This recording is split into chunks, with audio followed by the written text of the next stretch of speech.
Assalamualaikum warahmatullahi wabarakatuh. Selamat pagi, good morning student. How are you today?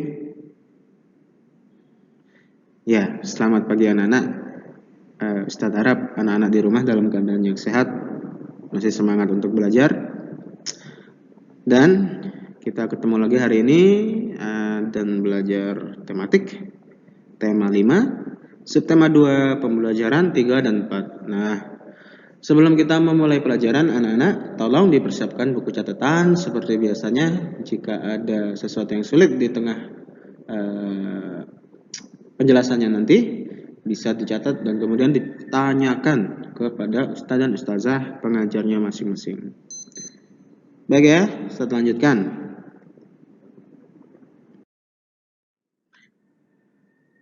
Nah, pada pelajaran hari ini, kita akan belajar tentang peristiwa proklamasi kemerdekaan dan kenampakan alam alami dan buatan.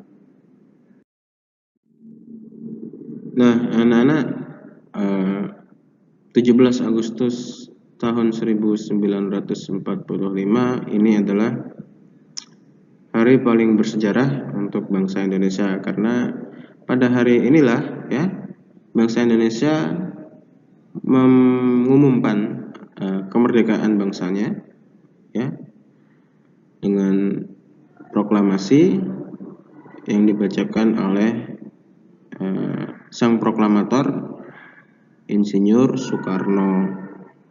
Nah, sangat penting ya anak-anak, karena dengan ini kita sebagai bangsa Indonesia menyatakan diri sebagai bangsa yang merdeka. Dan kita saat ini ya bisa memperingatinya setiap tanggal 17 Agustus. Sangat bangga sekali karena kita merdeka dengan perjuangan yang sangat besar ya.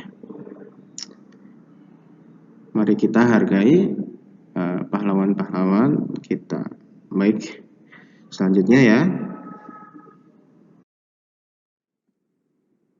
Nah, anak-anak, proklamasi tersebut dibacakan pada tanggal 17 Agustus 1945 pukul 10 waktu Indonesia Barat bertempat di Jalan Pegangsaan Timur nomor 56, Jakarta. Nah, proklamasi sendiri adalah pernyataan resmi yang dikeluarkan oleh orang yang berwenang untuk membuat pengumuman tertentu. Proklamasi saat ini digunakan dalam kerangka pemerintahan beberapa negara dan biasanya dikeluarkan atas nama kepala negara.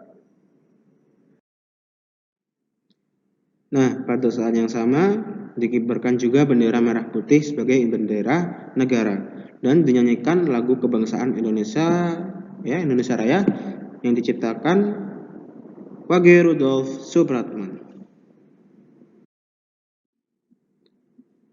Tanggal 16 Agustus 1945, yaitu sebelum tanggal proklamasi, terjadi penculikan terhadap dua tokoh bangsa Indonesia yang paling terkemuka, yaitu Insinyur Soekarno dan Dr. Andes Muhammad Hatta oleh para pemuda pejuang Indonesia. Mereka diculik dan dibawa dari Jakarta ke Rengas Dengklok ya, di Karawang, Jawa Barat. Tujuan penculikan adalah agar kedua tokoh penting ini terhindar dari pengaruh, ancaman, dan tekanan pemerintah pendudukan Jepang. Nah, pada keesokan harinya, kedua tokoh yaitu Insinyur Soekarno dan Dr. Andes Muhammad Hatta dikembalikan lagi ke Jakarta dan diamankan di rumah Laksamana Muda Tadashi Maenda. Nah, setelah di rumah Laksamana Muda Tadashi ya, yang merupakan seorang perwira tinggi Angkatan Laut Kekaisaran Jepang ya. Di rumah itulah naskah proklamasi dirumuskan oleh 3 orang pemimpin golongan tua, yaitu Insinyur Soekarno, kemudian Dr. Andes Muhammad Hatta, kemudian ada Mr. Ahmad Subarjo. Nah, dari golongan muda ada Soekarni, kemudian ada Burhanuddin Muhammad Diyah ya, dan Mbah Diro. Ya, terdapat 2 golongan, yaitu golongan tua dan golongan muda. Nah, setelah selesai ditulis naskah proklamasi kemudian diketik oleh Sayuti Melik.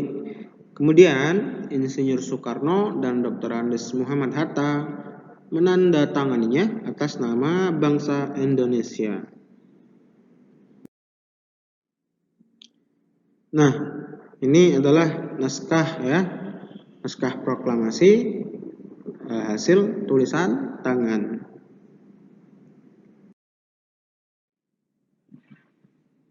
Selanjutnya anak-anak sesudah naskah tersebut ditulis tangan kemudian oleh Sayuti Melik, naskah tersebut kembali diketik untuk dibacakan untuk diproklamasikan oleh Insinyur Soekarno. Nah, anak-anak mungkin seperti ini ada cuplikan ketika Insinyur Soekarno membacakan naskah proklamasi. Kita dengarkan.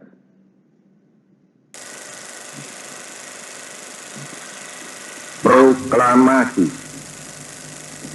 Kami, bangsa Indonesia, dengan ini menyatakan kemerdekaan Indonesia.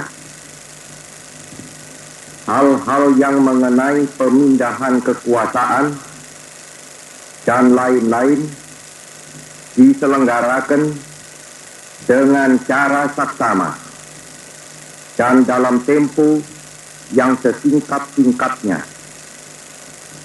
Jakarta, 17 Agustus 1945, atas nama bangsa Indonesia, Soekarno, Hatta.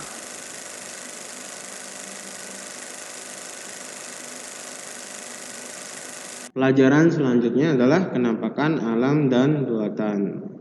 Nah, pada layar kalian bisa dilihat itu yang berwarna hijau yaitu irigasi warisan dunia dari Subak dari Bali. Kemudian ada gambar pegunungan. Nah, ini merupakan penampakan alam. Baik, selanjutnya anak-anak penampakan alam adalah segala sesuatu yang nampak di permukaan bumi atau alam. Permukaan bumi terdiri dari daratan dan perairan. Nah, jadi penampakan alam itu anak-anak adalah segala sesuatu yang nampak, yang terlihat di permukaan bumi atau alam.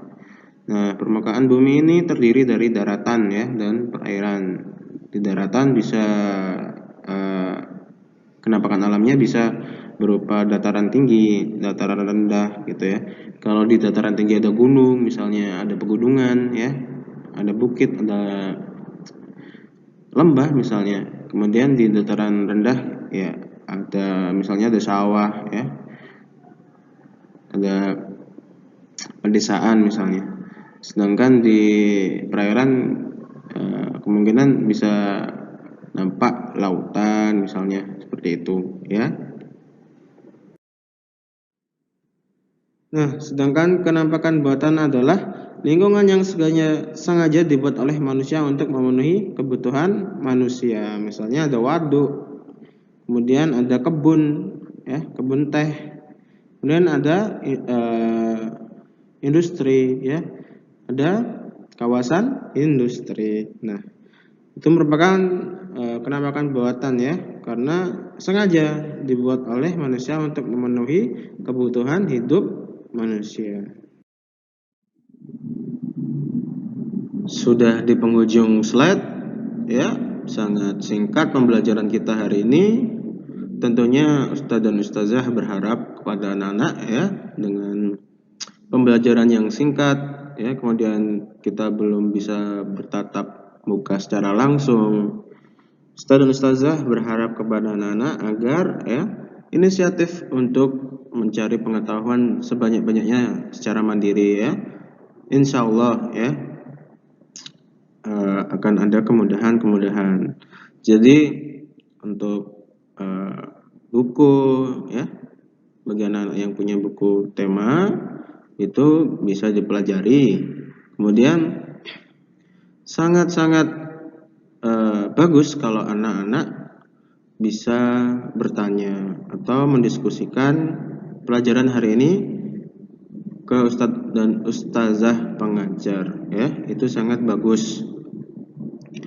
Baik anak-anak, demikian yang bisa kita pelajari. Semoga apa yang kita pelajari hari ini bermanfaat, ya. Terutama kita harus bisa meneladani pahlawan-pahlawan kita, ya. Seperti Insinyur Soekarno itu sangat pandai berpidato, sangat pandai berbahasa asing, ya, sangat pandai untuk melakukan diplomasi kepada orang-orang atau tokoh-tokoh penting dari negara lain. Nah, itu mungkin bisa kita jadikan contoh, ya. Ya, demikian Ustadz akhiri. Assalamualaikum warahmatullahi wabarakatuh.